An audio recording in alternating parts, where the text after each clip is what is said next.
You're the only Moksha I know. That's true because,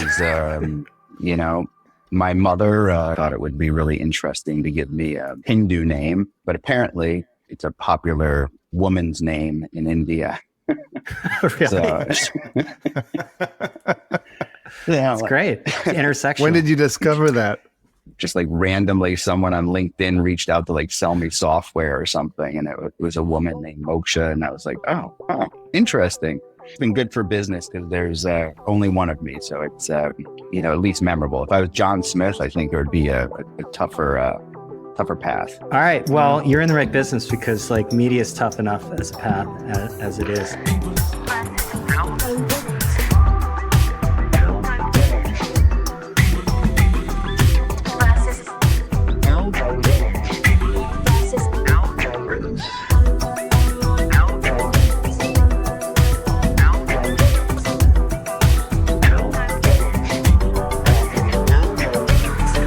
I wanted to start by going through, because I feel like Complex has had, I don't want to say 9 lives, but it's close to 9 lives. So run through all of the iterations before we get into like what Complex is now, right? Because I mean, Mark Ecko started it. You were there pretty much at the beginning. Yeah.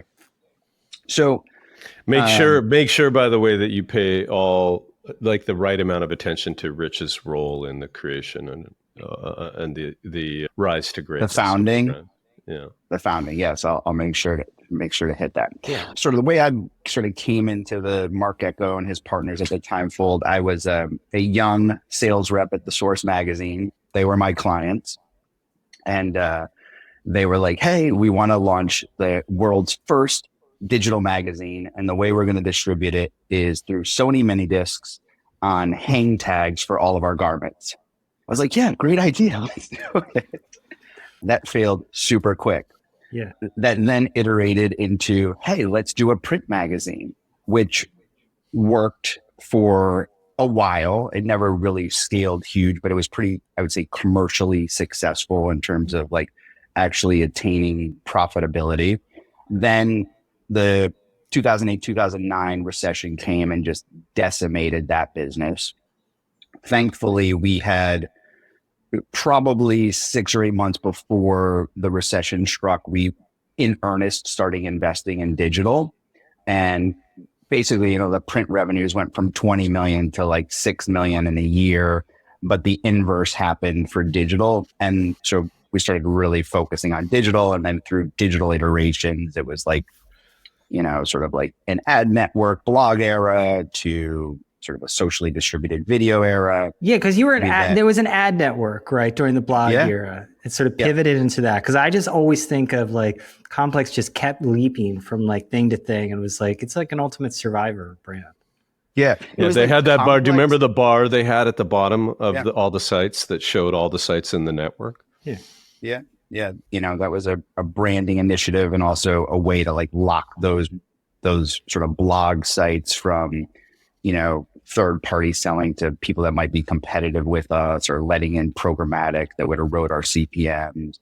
But that was also a mask, right? Like the Complex brand was so strong and so powerful that we basically had, more sales demand than we had inventory. So we needed that extension through all of those blog sites to deliver the inventory demands, and also gave us time for Noah and team to, build up all the socials, the .com traffic at the time, and really get it to a place where, sort of the Complex brand was as big as like the sales demand.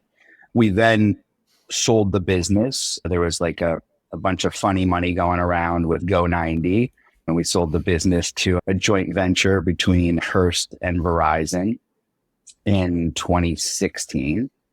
I left in 2017, sort of after like an earnout period. And then I think the business sold again to BuzzFeed when they did that SPAC, which I'm not sure the exact date, but let's just say 2020-ish. They orphaned the brand, didn't really understand it. I'd say, without being super critical, just mismanaged it. That's pretty critical, actually. Well, he's got worse things to say to just. Well, I want to I get would to say the worst I could say things more then. more pointed things. I could probably point. Well, let's just speak go to, back. I but- mean, at the time, Jonah Peretti, I have to say his last name, Chelsea Peretti's brother, was saying that this is going to be the bellwether. I mean, this is the crazy SPAC era. This is going to be the bellwether, like digital media company. And there was this talk, Brian Goldberg talked about it, about there being, this consolidation roll up of all of these different digital brands to make something bigger. It didn't work.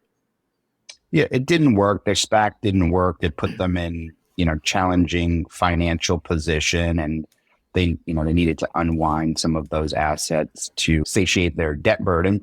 And we were able to sort of negotiate over the last, probably a year leading into the sale, but we acquired the business back in late February of this year and merged it with another business we had started in 2018, which was an e-commerce business called Network. So that's been the So just sort of like explain iterations Network for those who do not know. I remember I sent you a Network billboard in New York City Yeah. at some party one So- time. I saw it out the window.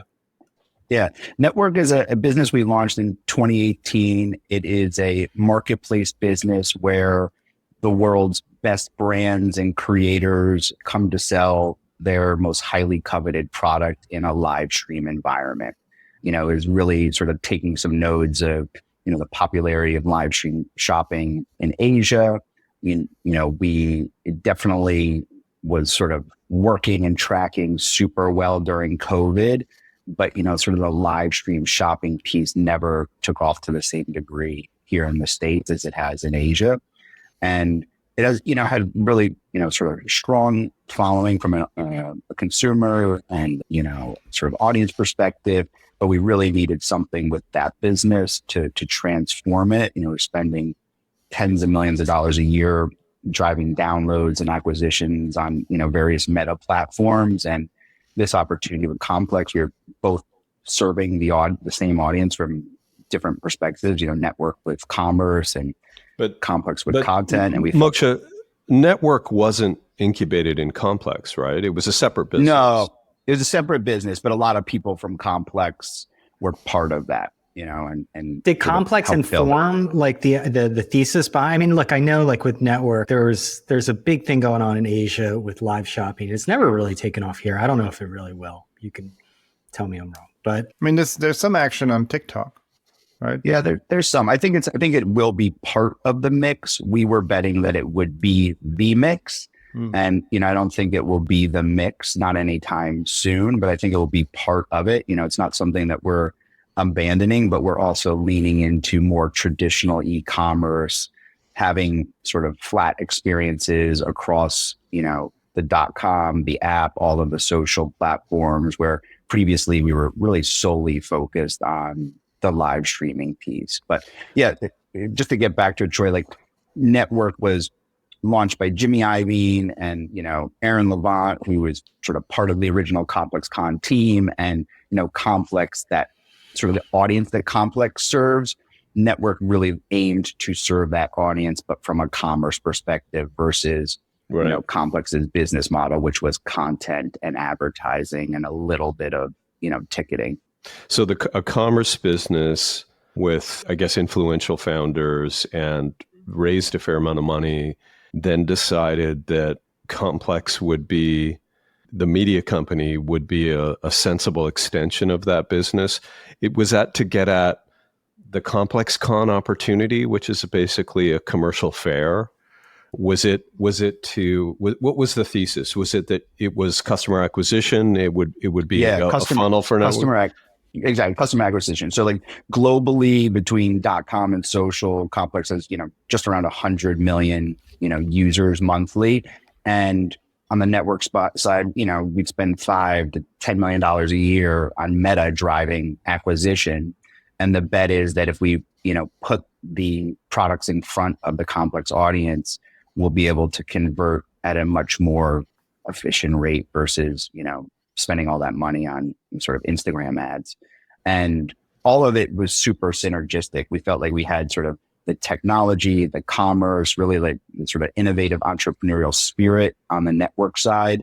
with Complex, we had, you know, a great brand, really connected to that 18 to 34-year-old audience, super authentic, good scale, but lacked, you know, some innovation, lacked some entrepreneurialistic spirit, and also was so dependent on ads as its only sort of, you know, stream of revenue. We thought we could put these two businesses together, trade off the powerful name of Complex and the audience, bring in the e-commerce to make it much less dependent on advertising, and then build up ComplexCon and other experiences. So there's a meaningful ticketing revenue stream as well. So we would have, instead of it being sort of a one-legged stool with just advertising, now it becomes a more stable three-legged stool with ticketing, commerce, and advertising. And I think that, you know, if we can hone and get that right over the next 18 to 24 months, it really makes the business durable for the next 20, 30, whatever years. So we've seen kind of a flip there, Moshe, where we're not abandoning the content to commerce proposition, it seems, although it's been seemingly difficult for brands ranging from, you know, Hodinkee to Food 52 to others. But interestingly, in the Hodinkee case, it was the commerce company that bought the media company in the end, not unlike your situation where Network bought Complex. Do you think, are you seeing challenges in managing, you know, because you guys had done commerce before, right? Like, you know, prior to the pandemic, you were selling products, you had a bunch of stuff going on. I remember talking to Rich. Well, it wasn't just hot sauce, it was fashion, right? And so when I look on Complex today, you still have a fairly significant commerce effort off of Complex. Is that now managed by Network, or is that the same old business? No, that business that we spun up years ago, it was, I would say, the most minimal effort. You know, we partnered with a company called Bunzai that was like an aggregator. They managed the whole thing.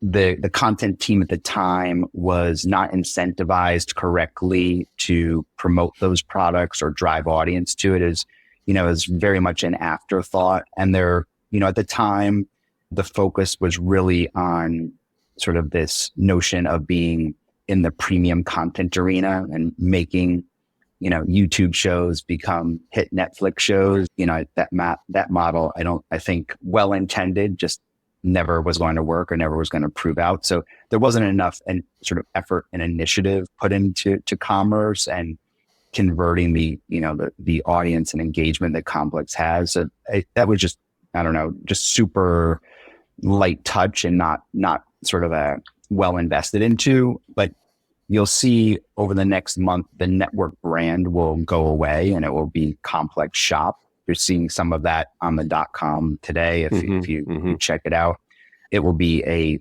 you know, super robust initiative. We will have, through our, you know, Universal Music Group is now an investor. So all of their top artists will have shop in shops within Complex Shop. So, you know, if you're a Billie Eilish fan or a Olivia Rodrigo, there will be exclusive product there from those artists, which will also, you know, in turn make it sort of easier and more relevant for the content team to promote. We've also, you know, with us buying Complex, we've very much had, like, you know, sort of a very specific communications with the staff, like, hey, this isn't sort of just the old Complex where it's like editorial and advertising. Now we're really trying to make sort of this three-legged stool of content, commerce, and experiences.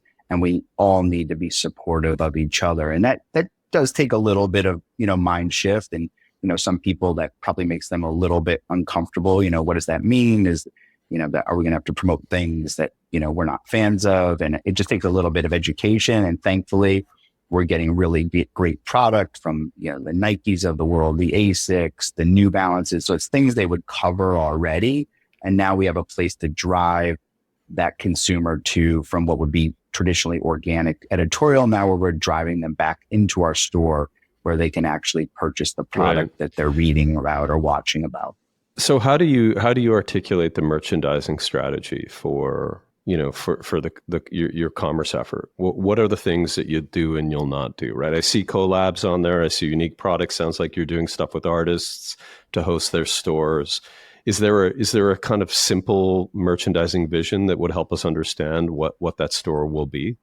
I would say we aspire to be the best youth culture commerce experience that houses lots of unique collaborations. Obviously, those are really big in sort of like the Complex community, limited edition, collaborations between artists and brands. So you'll see a lot of that.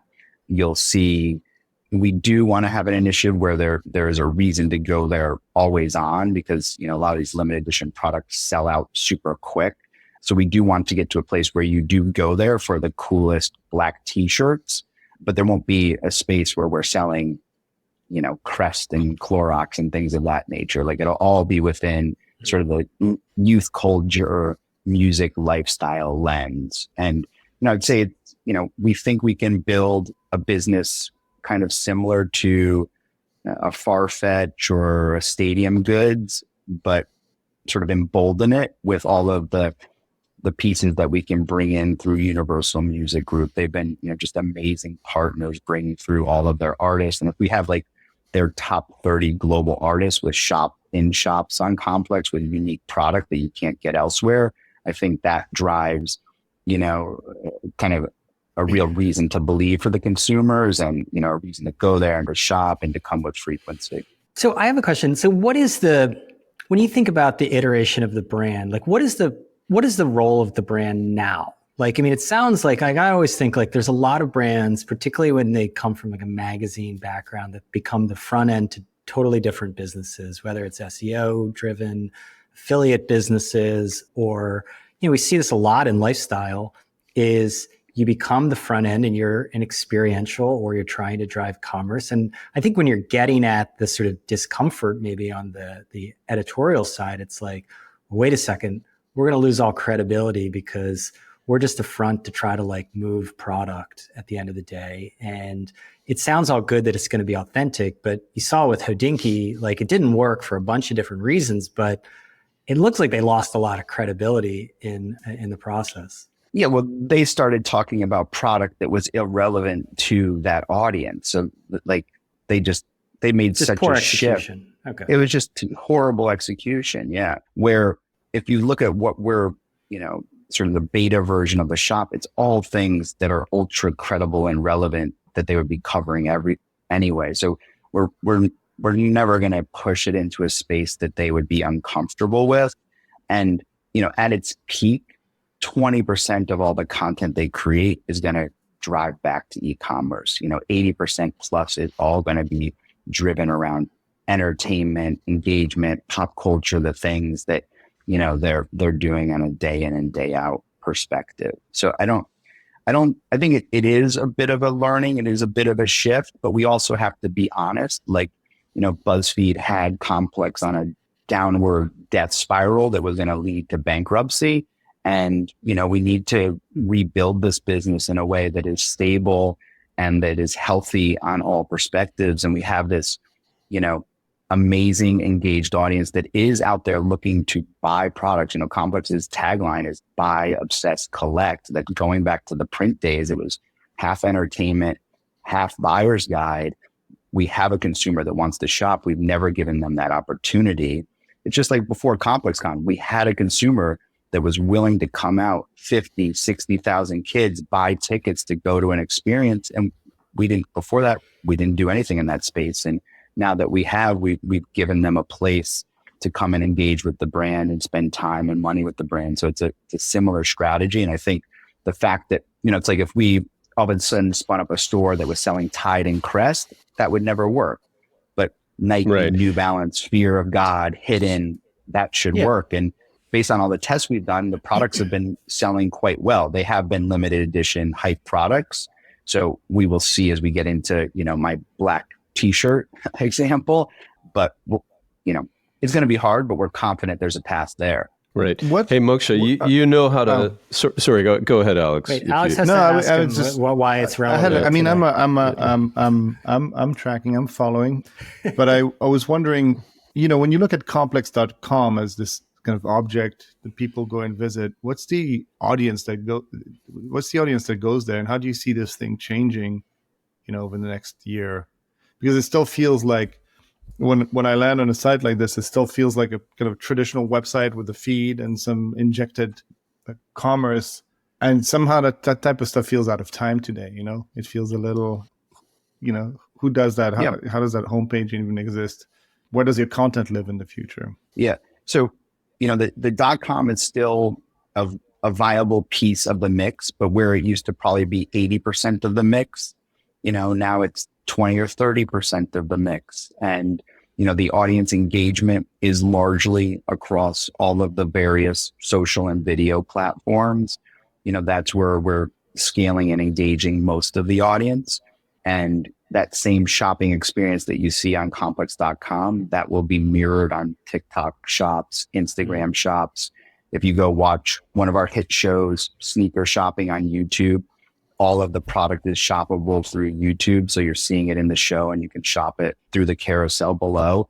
And, we've had a show about shopping for sneakers for, 10, 15 years, and no one ever thought to make it shopping enabled. So we started to do that. And to your point about the role of the brand, that is sort of like, the ultimate expression of what the brand is all about. But the way we're connecting with consumers through these different distribution channels, and those distribution channels will evolve, just like 5-6 years ago, long form YouTube video was, 90% importance of everything we did. I think it's still super important, but vertical video has become far more important and far more engaged over the last few years. We have a show and I get all that. I think what I'm Twist. fascinated by is that I stumble on brands, via TikTok, via YouTube, and then I'll go and check out their homepage. And Hey, Alex, You're You're like not droiding on out, page. Alex. Alex, you need to shift your Starlink or something. Yeah. Like, Oh, I thought Elon it has was probably me. heard your this podcast. Yeah, my and it's been connection is terrible I'm gonna today, move. huh? I'm gonna move this satellite just a little bit. Well, I don't know if you guys heard now, Elon's been taking private phone calls from Putin, apparently. So he might I'd be, love to overhear those. That's- Like, how do you think I they mean- begin? Yeah. the NSA is all over those, right? Like they have to be. hey, I want to get invited to his compound that he's built for his massive family.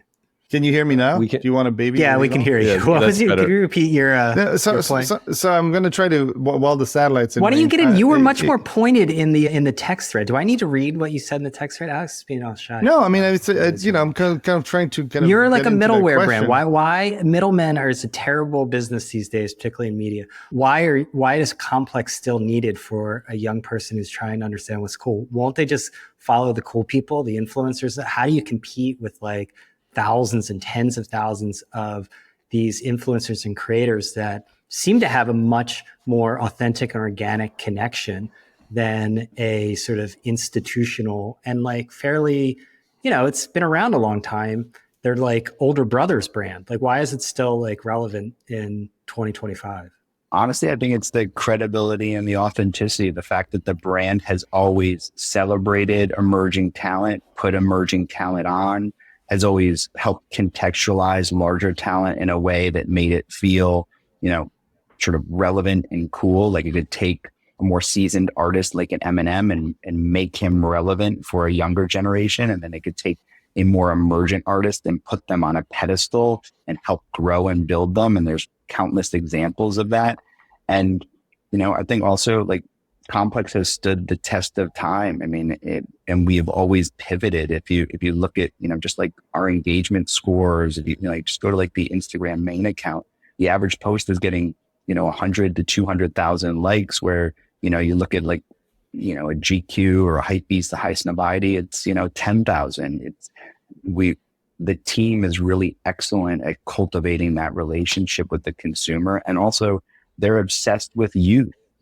Our Instagram account is 77% males 16 to 34. The team is ludicrously obsessed with just always creating content that resonates with that younger audience and also filtering it, yeah, you can follow all these creators, but what's real, what's really authentic, what's really credible. You need someone filtering that out. And, Noah and Ari and their team, like, they have the most excellent taste, and they filter it for consumers, and they contextualize it in a way that consumers can understand and trust. And that's the value of any media brand I would agree that with is that. successful. I want Alex, do to you ask disagree? you about. Wait, let's get Alex in. I want Alex to Well, disagree. it's not. I mean, I don't know He's if the I voice agree of or- reason. Well, it's not that I agree or disagree. I find it. I'm fascinated with how media brands are using or investing in their homepage, right? Like if you kind of want to get a bird's eye view of Complex, right? Like I'm sure people engage with it through whatever social network, and you can build audience through there. But like I get on a page like complex.com, and it feels to me like a relic. And I don't see that kind of universe. Like, I'm talking to you and you're mentioning all these things that are happening, and there's no place where I can see that. I would not disagree that in general, homepages are a time of the past, right? Like the audience that's coming in through the socials to engage with the content of the .com they're not coming to the homepage. They're coming directly into that article or directly into that shopping experience. They're not, very few people are coming into a homepage. And the idea that we organize a homepage to be like a massive traffic source, the way a Yahoo or an AOL did, that's a farce, right? Yeah. It's all about creating super relevant, engaging content that can be distributed with social and bring people back into that .com experience to have the full article or the full video or the full shopping experience. It's not to drive them to the homepage. Yeah, no, I mean, I know Troy is dismissive of that. The fact that the .com page is a small slice of your revenue, like, I guess where I'm at usually, if something isn't being actively developed, usually, I mean, in my kind of philosophy, you're kind of sunsetting it. A lot of the platforms you're dealing with, you're trying to get them to the page. You're trying to get them into the commerce page, into those kind of places that you own and control, right? And sometimes, and it happens to a lot of media brands, when I get in touch with a brand on Instagram, etc., there's very little pathways out of it, right? Like they try to make sure that you don't link out of it. Say, I really like this brand. I really like Complex. I want to see what Complex is all about. Where's the place that I can go, right? And it's usually still to this day the homepage or some type of web page. And I will get there, and the story that I see on the homepage is different than the story that I'm being told by the people building these media brands. Does that make sense? And that to me is interesting, because I gather that there's like still some value to be gotten out of that, the homepage with the feed and the article pages, but it doesn't represent kind of the modern media brand or the modern strategy. And I always found that confusing, if that makes sense.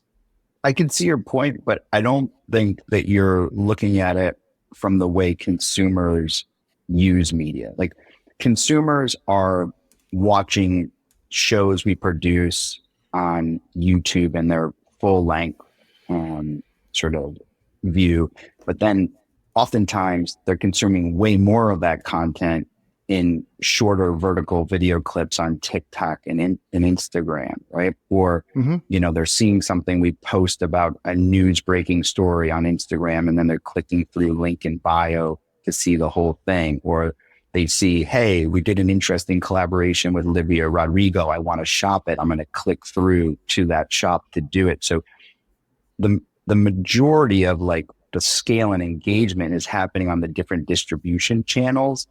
And we're using different devices to bring them back into the shopping experience or into the full video experience or to the full text experience through those various channels. So it's like, because those channels all have limitations in terms of the length of content or the type of content they can deliver. And, the younger consumer is in a constant scroll, and we catch them with something interesting, and then we pull them in either to shop it, watch it, read it. Right. So I what think what is your like revenue mix gonna be like between? How do you break it out? Like brand partnerships, experiential, and commerce? Correct. Yep. So within commerce, it'll largely be marketplace. Like we won't hold the inventory. We'll just take a vig on all the transactions.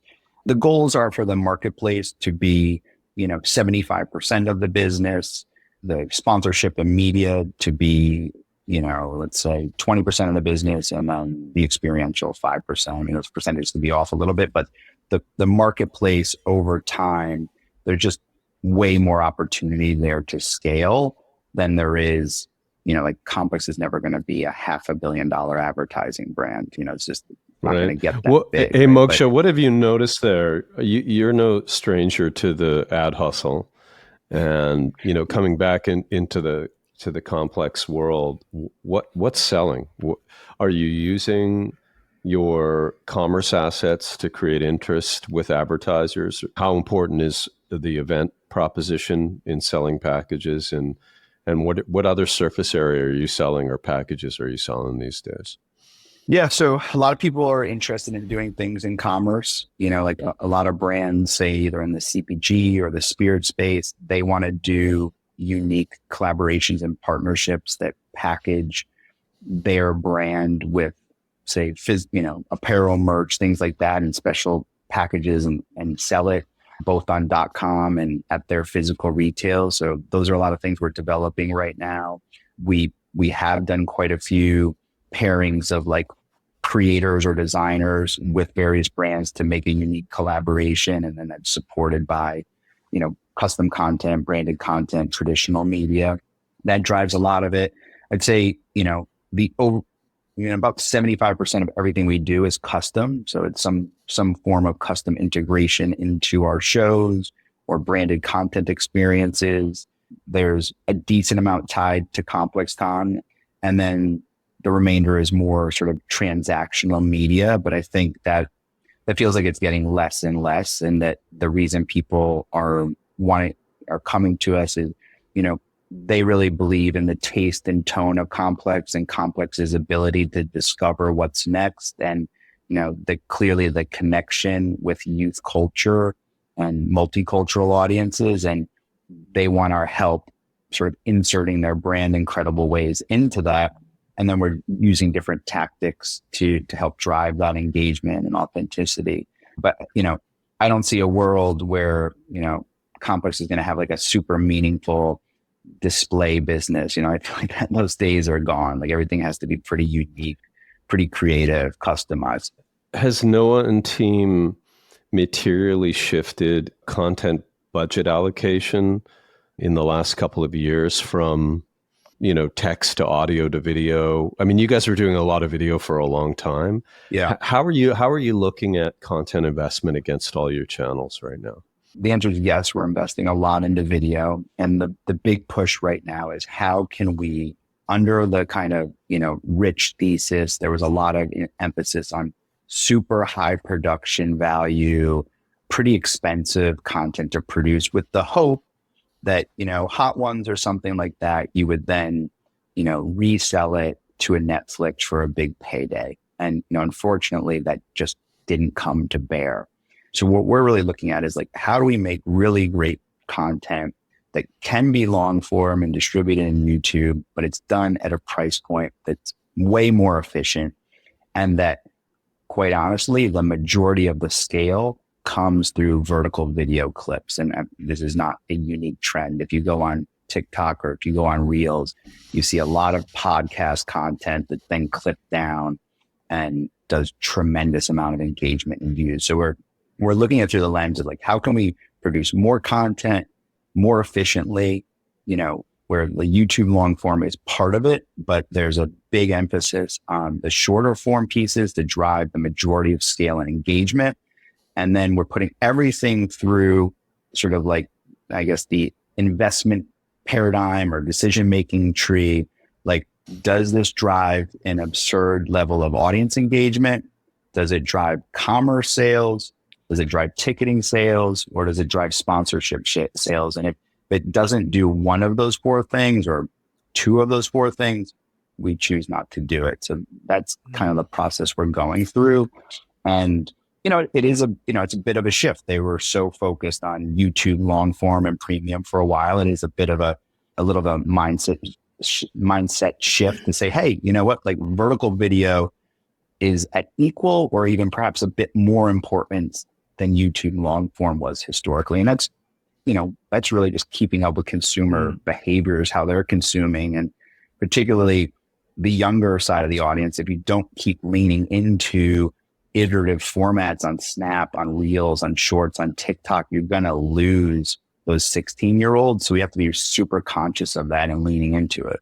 But it sounds like cost is a big thing here. Do you have a KPI as far as like, price per programming minute that you need to like take down? Because, with the previous strategy, what you're saying is that's pretty expensive. And you're trying to create TV shows, and that's very expensive. And there was a moment where that was a good strategy. But I mean, you have to do more with less. Do you have like a percentage you're trying to take down? Because it sounds like you need to spend less money on the absolute, the creation of the program. We do. And generally I would say this, we want to invest the same amount of money and produce 30% more content in the video space. Okay. So yeah, that would lead us to, I know you have some thoughts, Moksha, on, I mean, there was a time then you were fairly search dependent as a business in terms of your overall distribution. I'd love to hear your take on what media brands need to do in the new world, the new sort of platform shift world, and how you're thinking about the role of AI in a business like yours, which is IP video, brand taste making. Yeah, well, I think you guys had a pod recently, The Death of Text or something like that. Wasn't one of the titles? Yeah, that was Alex's. Yeah. Alex is the Grim Reaper here from media. That resonated with me. Everyone's going through it right now, and I don't see a world where it's going to really improve, where, SEO is way more challenging. So you have to drive the engagement and the audience off the other platforms, or certainly not count on search the way you once did, because you're just going to keep creating more content, putting more investment into that, and it's going to yield less and less results.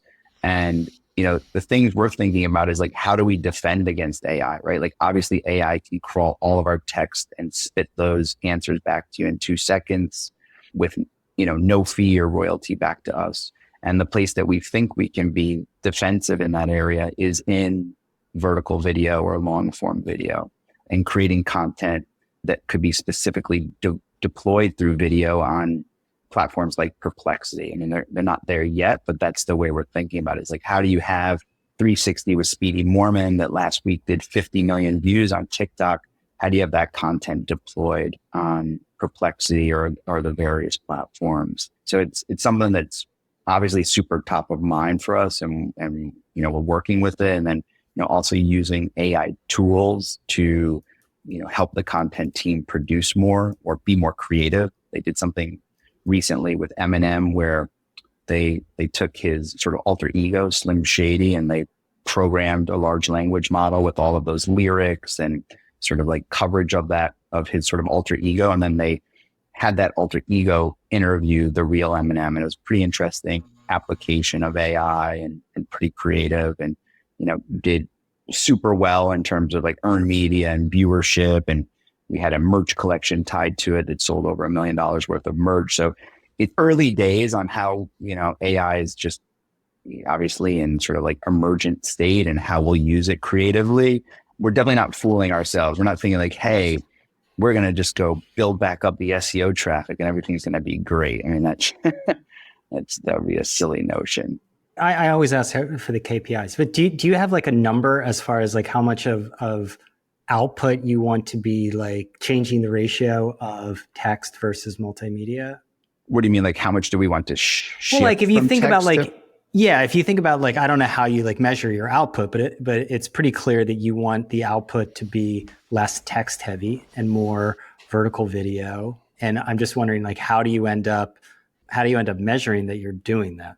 So part of it is like, the resource allocations. And then there's another part of it where it's like, there is a minimal viable level of content, both from text or video, that needs to be produced to maintain the audience and engagement. And our thinking is that the growth of audience is going to come through, largely through right now, through socially distributed vertical video that ties back to either entertainment or commerce. But, that also, we have to be prepared to shift, just as Complex was a physical magazine at one point, and then an ad network at one point, and then, sort of a traditional.com, and then a YouTube publisher. We just have to keep, stay iterative and keep sort of, weaving through this spectrum. Do you think you can keep the media side of the business, meaning the advertising side, above between 50 and $100 million, which is probably where you were in the old days? Or does it? Yeah, by necessity- I think we can get it back to 100 plus. I think beyond that, it becomes super challenging. I just don't, it's like there's a pretty clear path to over 100, but I think it, just if you think about the universe of brands that find, males 18 to 24, multicultural, like their core target, it starts to compress. And, we can win big there. There's obviously way less competitors than there once was. So I think we can have a strong business there. But that's, in terms of growing the overall business, we think commerce on a, GMV perspective will be a $500 million business in a few years if we do it right. Mm-hmm. So, the focus in terms of top line growth is going to be much more pronounced on the commerce side. Yeah. Media has a lower ceiling now, right? I mean, that's basically, we talk about it a lot on this podcast. Just the ceiling for a pure media business is lower than it was before. Got to find another business. I was delighted, Moksha, to see that there was new energy in ComplexCon this year. You're doing it in Vegas. You've got like big artists participating. The first time I went to ComplexCon and Rich invited me to see it, I was like blown away by it because so few media companies are able to do ticketed events at that scale. And it's one of the reasons I just sort of, that and your ability to evolve as a company, your video franchises, all that stuff. I was just a big fan. ComplexCon this year is big as ever, putting a lot of energy into. Tell us about what you're doing with that event.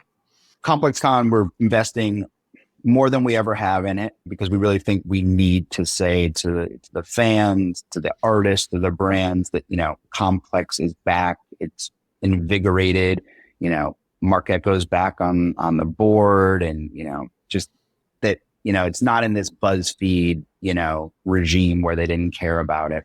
So we moved it to Vegas. We did a really interesting partnership with Travis Scott where he's the creative director. We gave him kind of full creative purview. If you notice, he like put his flair on the logo and all these really interesting things.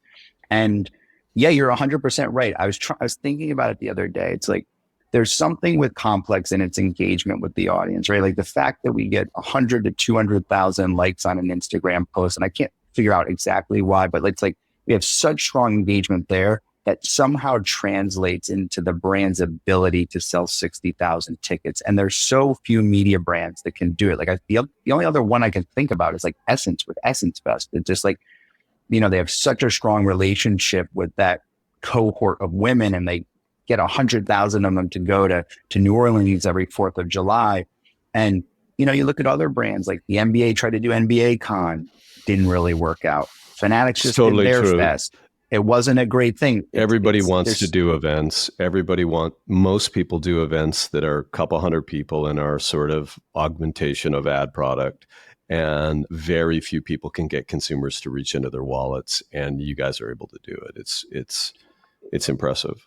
And I think it's true. It's just like, why does All In sell out their event, in their inaugural year and then follow it up with a banger the next year? It's because they have audience engagement. People really care. Yeah, people really care about it. And I think we do a good job of curation. But there's, I wish I knew what that silver bullet was. It's like, what does Complex have and what does Essence have that ESPN never had? Because when I was a kid, like ESPN was like the brand of all brands, but they couldn't do an event. And if you think about like, the NBA or MLB, all these things, like their games sell out, their competition sell out. But if they were to do a con or some kind of like consumer fan fest, it wouldn't work. NFL Con would work. Anything NFL would work. That's my belief. Maybe. Did you see that the NFL is going to do, is it real time, the Simpsons thing they're doing? Yeah. Have you ever seen their Nickelodeon? I ended up on a Nickelodeon broadcast simulcast by accident one time with the green slime games. I have to go, unfortunately. After we bring up Nickelodeon slime games, Moke's just got to go. Thank you so much. This is guys. Great. I'm a huge fan. I will say this. Also, Noah's a big fan. Troy, like Noah never sends me podcasts. You guys are the only podcast he ever sends me, and I'm like, I didn't even know he knew about you guys. I was like, what? We've name checked him a few times. This is Noah Callahan Beaver. What is this like? He's now he Beaver, runs yeah. content. He runs content at Complex. And He's Rich, great. of Him course, and is Ari running it. He's a cool heading it guy. up. Isn't Well, He's a you cool guy. you nailed it back in the day, Troy. You were like, you said something to me one time. You're like, this whole shit is just a dance, and you're like, you need good dance partners. And he's like, you and Noah have figured out how to do the dance, and definitely then it was exceptionally true. But even now, coming back to it, I'm like, oh wow, these businesses, they take like a chemistry amongst people. 100%. And Both- BuzzFeed couldn't both- do that dance. They couldn't do the dance, man. And then what happens is you lose your ad revenue, right? And that's Yeah. the hard part. Finding the tension between the publishing side and the content side is a dance, and it's hard to do. And actually, it's what I want for you guys is that, and you won't let this happen, Moksha, I don't think, but when the focus becomes too narrowly on commerce revenue, you can't take your eye off the ad stuff because it's going to keep you going. You really need to Yeah, yeah. sell advertising. And as we all know, the gross margin profile on ads is 100%. way more positive than that on a marketplace business, but there's way more scale opportunity in a marketplace business. So it is a dance, and it's interesting. It's a relationship of healthy tension on a permanent basis. It's like you like each other, but you're also Yeah. about to push each other. Now, Well, that's one last healthy. question That's healthy. on your way out. Will Complex be endorsing a candidate for president? Oh yeah. Absolutely not. We're not political at all. But I will say this: You're we leaning a little did- bit more Trump though, Moksha? He's a Miami guy. we did Biden's last interview. Speedy 360 was Speedy. They were not happy that we published it. I like the and I was- contrast of Speedy and Biden. It's nice. Yeah, I mean, there's a couple gotcha moments there, and I think because of Speedy, that ushered in Kamala, and hopefully the campaign is thankful for our efforts in that area. And, All right. no, but Thanks, Ed. on a serious note, we really try not to do anything political. Like there's enough of that out there. People aren't coming to us to like hear our opinions on politics. Like they want to know what's up with like the latest music, sneakers, art, fashion. It's just, But if Travis Scott was running for president, you'd get behind that, though, probably. I think they then cover it. But yeah, I don't know about get behind. Does that mean endorse? I don't think we'd ever endorse anyone. And I rather agree with, these media owners who are telling their editors, like, hey, we don't want that place for our brand, right? Like, it's like, let the consumer make their own decision. Yeah. Awesome. On that note, Perfect. thank you, Moksha. Yeah. Really appreciate you it. guys. Thank you, Moksha. You're a good See man. ya. Appreciate it. Thank you. We're not going to get to our endorsements, unfortunately. We're running it. We got a hard stop, and we're going to endorse a presidential candidate. And so I Yeah. don't think we're going to be able to do it, guys. Next, in 4 years, we'll too try bad. again. Yeah, we'll do it next. I'm leaning towards Buttigieg, but maybe Vance. We'll see. Anyway, this was fun. I mean, it went. Are we? went We're through moving before. into a new topic now, aren't we? We're rushing. All right, I thought you said you had a hard stop. Alex has a hard stop. I have a hard Alex stop. always has hard I stops. have a hard stop. That's going to be our spin-off podcast, Hard Stops with Alex. Well, there's lots to talk about. So, Alex, like Speaking when of Joni live loves video commerce, this Chachi, felt like live spun video out. commerce. When we have a guest, and I just wanted to talk about the homepage. I don't know. What do you I mean? still find it Live interesting. I still commerce, find what, it you think interesting. he was I couldn't selling? get. I don't know. I couldn't get in, but I still find it interesting that when you have a brand, if you look at MKBHD, if you made a media brand today, it would not express itself like this when you could do, mkbhd.com, right? And so to me, it's like, it feels like a missed opportunity that I go there and not even the links in navigation are showing me like, here's Instagram, here's TikTok, here's the universe of that brand. There's only one place even if they put like one of those Linktree sites that says this is what the brand is today, and I still find that there's a value for the one kind of own piece of property that is not on their platform. And I get that people get connected to the brand like that. But if you do want to build a media brand and people have affinity with it and they say, I want to see more of what these people do, there's no place to do that currently. well, Isn't Alex, that I can help strange? you sharpen it. And no, it's not strange, and Why? and I just want to try to bring some clarity to it. I understand what you're saying, my brother, Mm. and here's what I would say. I would say that the bullets in the media gun historically are stories. Those stories are made into a feed.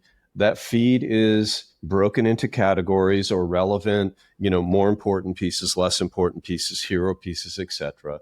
They're manifest on the homepage to tell a brand story, to tell people what they can get.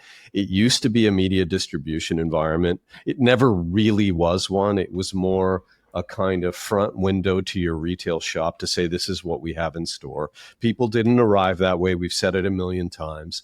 And so it is time to reconsider the homepage, because it's, as brand merchandising, I think it's still relevant, but one could argue that there's better ways to merchandise your brand these days. And I understand what you're saying, particularly when so much of what you're doing doesn't pertain to even the articles underneath the homepage.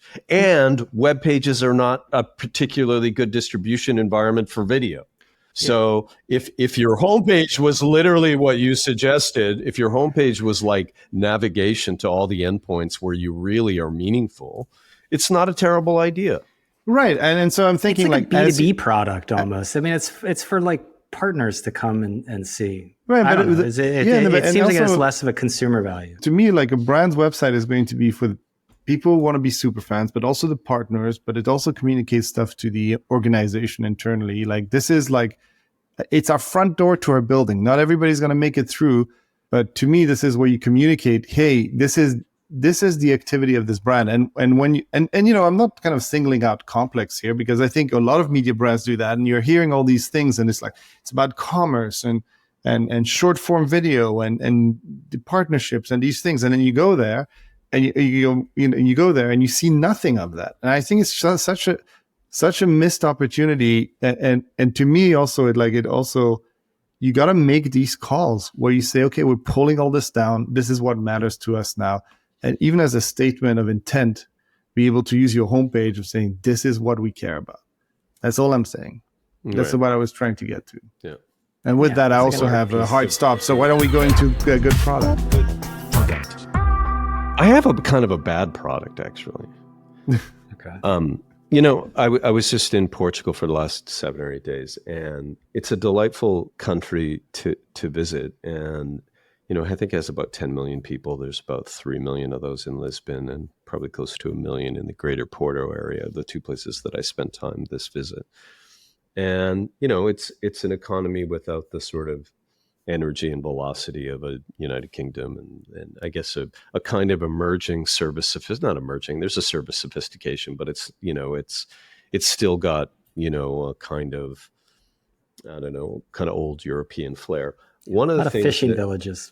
One of the things that I noticed is a couple of nights we went out to dinner. We went to a couple Michelin restaurants, and it was myself, my wife, and one of my kids. My daughter came from Ireland, and we were sort of all massively in agreement that Michelin restaurants suck, and it's way too much sort of ceremony and fussiness, and you're going to get like fine dining. 14. Yeah, but it's no fun, and it's fine dining is not supposed to be fun. Well, but like, even though there are moments when the food delights and you try the mix of like sea urchin and a truffle with blah, blah, blah, like it's all kind of interesting, but it's no fun. And we found that basically our satisfaction was inversely correlated with kind of Michelin accolades. So that if you were going to go to like a local restaurant that served sardines and was an intimate environment and family run and whatever, it's just like 1,000 times better. Yeah. And I think it's a little out of date for modern. I think there's the fine dining. It's so dated. The Michelin thing is so dated now. But Michelin is trying to evolve. We got to be fair, like Complex, they are evolving, because they just named El Khalifa, which is a great taco cart in Mexico City. It was the first taco cart to get. They did do burrito tacos there. It was the first taco cart, I believe, to get a Michelin commendation, or at least a star. I don't know which. But you're sitting in the restaurant, right? And you can see them trying to live up to evaluation criteria that Michelin has imposed that actually don't make you feel at home, or make you feel like you belong, or make you feel like you can have fun with your family. And it's also Brian mentioned this concept of middleman brand that I had, and I still think, Complex is one. Doesn't mean they can't be successful, but like Michelin is one of those middleman brands, right? Like I can follow an influencer I like, and they'll drop, when I go to a new city, my wife and I sit down in front of YouTube and just watch a bunch of videos, and none of them are like from, mostly serious publications. I think that's like probably Michelin. a better idea. Yeah. Yeah. Troy, when you were in Porto, did you go to where did you get your Francesina? Did you go to Gazela? Gazela wasn't open, so we went to the place that the concierge told us. That, by the way, is an overrated fucking sandwich. I mean, maybe there's better gravy. I didn't find the gravy to be very Finally, good, we're but, getting hot first of all, takes. it's a heart attack. Man, we have a guest and heart attack softball on a- after on a softball, but It talking about is, it's really- sandwiches, and he fucking I was like, tears into them. my heart went into cramping on the walk back from Gazela. I wasn't sure. It worked out. It was fine. I'm here. But Gazela is actually the place is usually jammed. It opens at like noon or something, but there's a line out front, and it's because it was featured in the Anthony Bourdain show. Well, we did make a pilgrimage to all of the greatest tart places because Gillian is a huge fan of those Portuguese tarts. Okay. Do you know what I'm talking about? No. I'm not a tart guy. All right. I should know Okay. the name of them. I'm going to find. You guys the name can talk right now. elections if you All right. want. I'm going to hop off. Thanks, Alex. Pastis de nada. I'll see you folks later. Thank you. All right. Bye. Ciao. Troy, very quickly, Washington Post is in a new uproar over Jeff Bezos' decision, and it was his decision to not endorse Kamala Harris. Let's just stop saying that they chose not to endorse a presidential candidate. They weren't going to endorse Donald Trump. Give me a break. My hot take on this, I want to get yours, is right decision, absolutely wrong timing. At the very least, it just gives the completely wrong impression. He should have done this a long time ago. I don't buy that he's too busy. I always see him on his yacht. He's always on his yacht. And he's even now, apparently, Semaphore incorrectly reported that he was in Venice, but he was actually in Amsterdam because they saw a canal. But leave that aside, he wasn't even in the country. This is something that is roiling. And I think for me, the question is, what direction does the news media go if, when, whatever, Donald Trump gets reelected next week? Well, on this, a few things come to mind. So it's hard not to have anything that isn't partisan these days, right? And you would be right if you were a media owner and you wanted the media entity to live inside of kind of more platform dynamics than as a partisan media brand, because you're kind of damned if you do and damned if you don't these days. Like, wouldn't you rather be a platform for different points of view? Admittedly, platforms also have bias, right? In some shape or form, right? They become places where people of a certain mindset or persuasion congregate, like X has become a right-wing environment. But you notice we don't wait for Meta to issue their presidential pick, because it's a platform and people exist on top of it, and they can do what they want at the level of the individual. I just think that today opinions more comfortably exist at the level of the individual. The problem with WAPO, I think, is that the notion of resistance became part of their overall ethos and marketing message, and ideally, connected to the product benefit, right? Yeah. So obviously, if resistance is your marketing message, then you should endorse a candidate. I do think it points at another thing that I've witnessed firsthand on several occasions. And you said it in your email this week. I can't remember exactly how you framed it. Maybe you can do it for us. But I think the hardest part about billionaires owning media brands is they're very, very hard to optimize. And the way that you would optimize anything that you bought is you'd focus on the product. Is a product delivering for the audience? If it isn't, let's modify the product. And modifying the product means changing the output of people that don't really feel like they're beholden to the owner or to the management of a media company, right? They live in a different kind of the high priest, as Ben Smith, your friend, called it. Right. And so you go in and you're like, well, just change to change a media brand, more often than not, people try, like when Benioff bought Time magazine, did he change the product?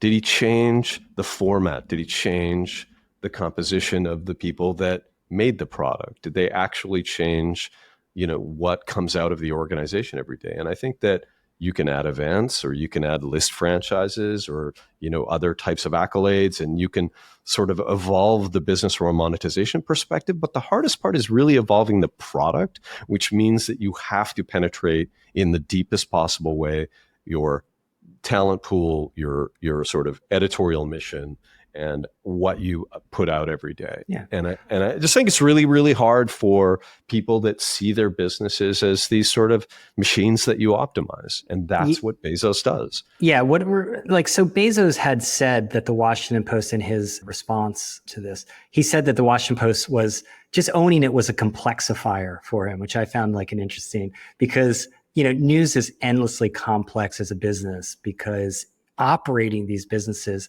when you're not supposed to operate the product is like, what other business? Is there any other business that is that way, that the person who owns the asset is not supposed to operate the product? It doesn't really compute. Yeah. Yeah. And the other thing is, I think that the analogies to the past, like the Grahams may have been great owners of the Washington Post, right? But it's really important to recognize that those were sort of days of industrial media, where your business was kind of fortified. You had, local monopolies, huge subscription bases, and very resilient, profitable businesses. And so you could resist the pressure from the outside in all kinds of ways and make decisions that kind of set the media brand on the footing, on a long-term footing that you chose. And so I think you could be more courageous, because negotiating with a union in that context is like negotiating with a union when you own the railroad. There's a kind of industrial structure to the media, and they're more resilient. Now, these companies are fragile. And we've seen that in, subscription losses at Washington Post for 250,000, I think. It's real material. It's like 10% or something like that, right? I mean, poor Carl Wells. I hope they don't hold Carl to his quota, because Jeff Bezos tanked it. I just think that the current media sort of DTC dynamics, where you can cancel a click of a button, where there's a significant, in the case of Washington Post, where you've lost your sort of spheres of influence in your local market to Political, to Punchbowl, to Axios, increasingly to Puck, where you're really vulnerable. There's sort of DTC dynamics where you need to please the audience, and they're so much different than the industrial age of media. Be careful what you wish for, again, because everyone hates advertising until they actually have a subscription business, and then they go into a churn spiral, because there is clear audience capture that goes on, particularly after 2016. I don't necessarily blame them, but I had pointed out at the time that it's very short term to align yourself with the resistance. The Democracy Dies in Darkness stuff came from Jeff Bezos. That was from him. And you got to dance with the girl you brung, or the one you brung, I should say, because at the end of the day, no wonder people canceled. They got sold resistance. And then you're saying, no, this isn't about resistance. Well, wait a second. You were the one who said it was about that. So I don't really blame people for canceling. I don't blame people for resigning or any of that, because he kind of brought it all on himself. Now, maybe he's playing 4D chess, but if I've learned anything over the last several years, is that the billionaires are not actually playing 4D chess. They're just like they're just like really, really good at what they do, but this is not 4D chess. I do not see that happening here. I don't know if you do, but I don't know why he owns the Washington Post at this point. I'm not sure what it does for him. I don't see the upside to it. It seems like nothing but like headache after headache after headache. It does go to, what is the purpose of a media brand in the future? What services? We talked a little about this with Moksha from Complex. Media brand as filter, media brand as curator, and media brand as signifier of something else, like of trust. And I think that will actually still be important. And I think that we'll see real value in lots of media brands in the long term, even if production of media fragments to the individual, as we've been talking about for a long time. But I think that you would like, if you were him, you might say, how do we make this more of a platform for talent, for different voices, at the same time, a very, very efficient, news gathering operation. All of it needs to represent some level of trust and integrity, because that's the real importance of the media brand. But I don't think that the brand itself needs to represent a specific political idea. Yeah. People can have different views. Institutions having one singular view is so, to me, it's just so out of date. It doesn't make sense at this time. Everything that you see in the information space is going away from that. I would go further than saying no more endorsements. I would say the editorial board is done. Okay, if people want to, when the resignations happened, I got to be honest, I never heard of these people. I don't know who they are. I think they should start Substacks and make their case, because I don't understand, just because you got a job at some newspaper company, that is giving your view more quote unquote credibility. That, first of all, I think that's a good thing if that goes away.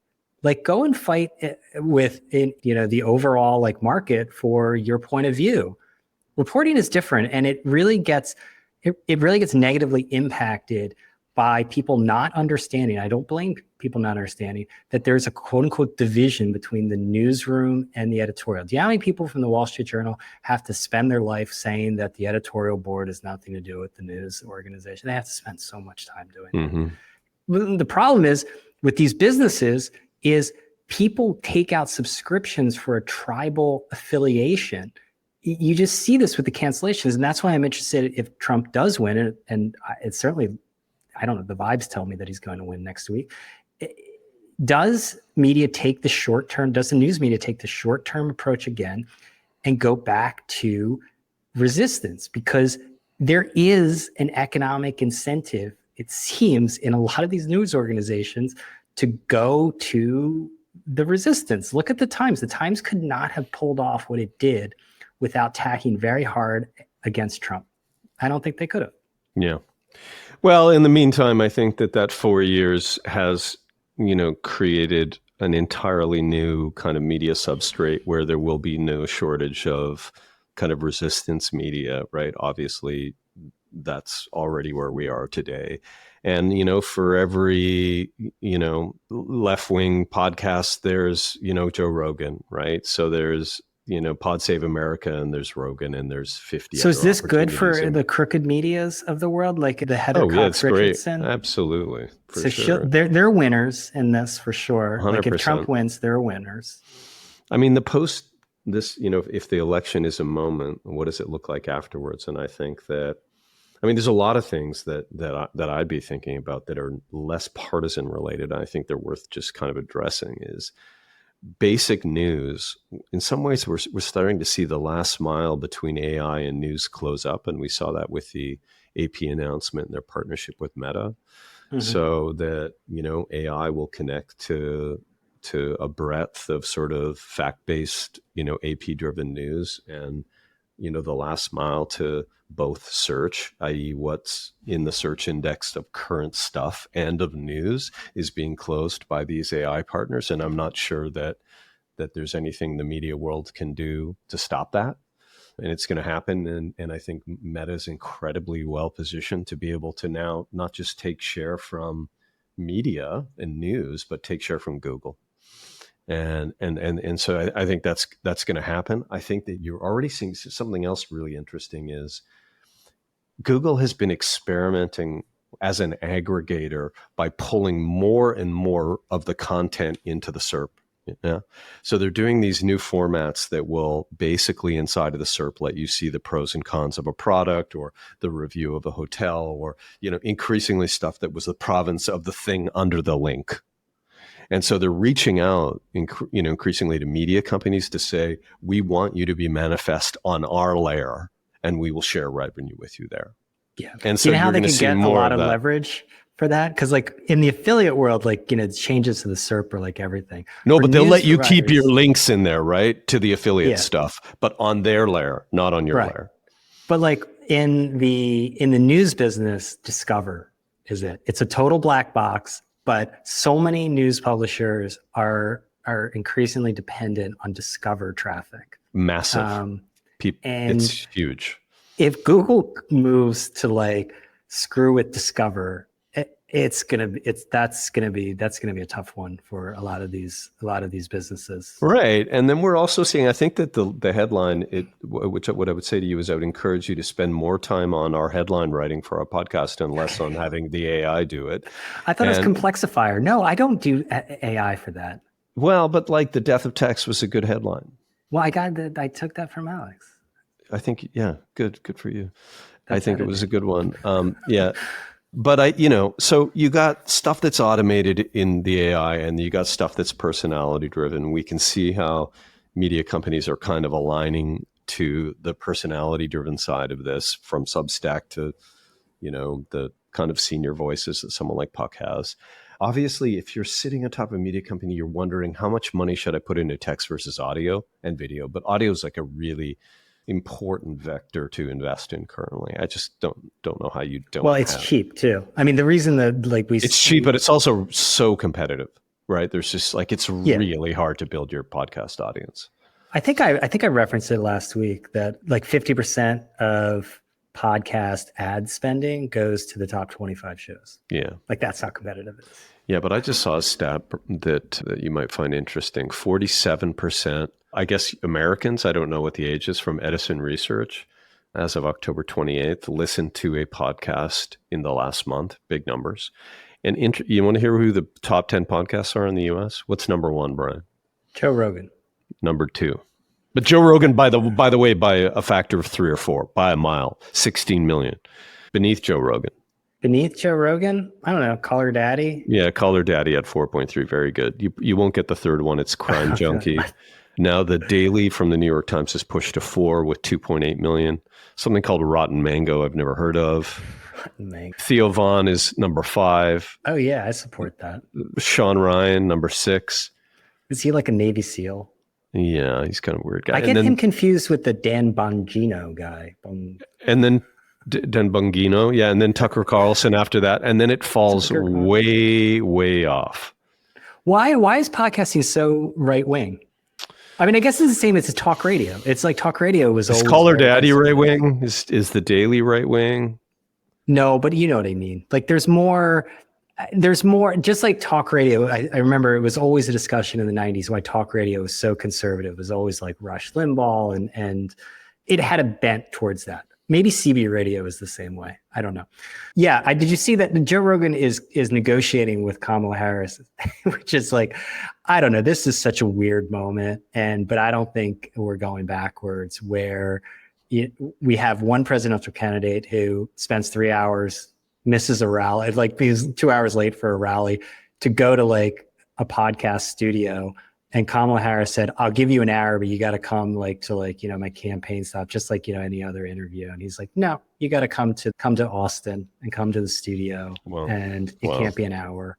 I don't know. It's a little bit of hubris, maybe, but I think it is also, it's indicative of several things. None of them quite good for the institutional news. Well, the last thing I would say, and we'll tee this up for future discussions, because I think it's really interesting and it's part of what Moksha talked about in the complex thing. But I do think we're poised to see more change around ad product that supports media, right? So what has the last, couple of years brought us, between the time when Moksha ran sales at Complex to today? Well, retail media, massive; performance media, massive; way less focus on sort of display oriented ad offerings. Video has become more important, and now we're seeing podcast advertising start to mature a little bit. Now, Ben Thompson makes this really interesting point, and I don't know if you've seen this sort of kind of announcement that Meta's been playing with the idea of injecting AI, generative posts into your feed, right? Into your Instagram feed or your Facebook feed, right? That would feature you.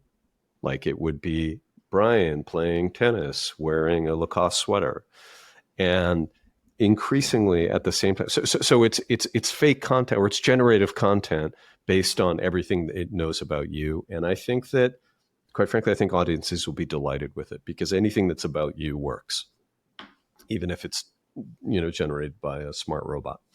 Now, what you're also going to see is increasingly advertising is customized and personalized, not just in targeting, but in creatively. So increasingly in your feed, you're going to get stuff that is hyper personalized, generated creative based on you. Like you're playing tennis in your Lacoste sweater and you can click and buy that sweater. And so these worlds of generative content that starts to be actually interesting, the way that social media starts to get in the content game is through generative content. And that merging with advertising is, I think, what you're going to see a lot of, and it's all going to be performance-based, click to buy, click to call, whatever. I think that's going to be the story of the next 5 years of advertising, which is hyper personalized, creative, starring you or your friends or things that you care about. I think very few people are going to be able to compete in this world because it's intensely technical and data dependent.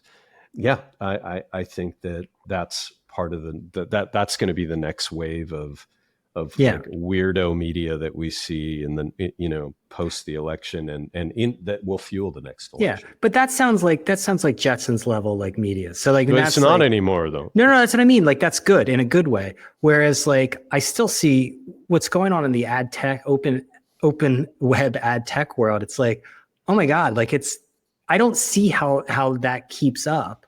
Because like Masha said with display advertising, I'm like, you still like trying to optimize like display ads on like web pages and fight over like who can shave off like a few pennies off the CPM. It's just like, there's not like a big future for that. So it'll be interesting to see what tools. To me, display on good properties like on a Vogue or an Elle or whatever still feels like billboard advertising. It'll be around for a long time. It's a good reminder. Volume will be way smaller, premiums, you'll see CPM premiums, but it won't drive the new sort of ad economy that, we need something to replace, what we have today to keep publishers, in the money. Final point is I was talking with a big ad buying company about like this sustainable news like forum thing that we're doing next year. And, they were making the point. I was like, look, it's not going to be a pity party. It's going to be about like how to like actually get these businesses growing again and sustainable and not like pointing fingers. Yes, there's plenty of people to point fingers at. And like, this person was making the point. It's like the ad products suck. Like literally the clients don't want them. And like, I think that there's a lot of blame to go around for the current state of these businesses. But like you're saying, you have to come back to the fact that Google and Meta have created far better ad products, like not even close. The experience of going on Instagram and the experience of going on the typical news website it's so different. And you can't get around that. That isn't like ultimately you compete in the market and news publishers have not kept up. I don't think.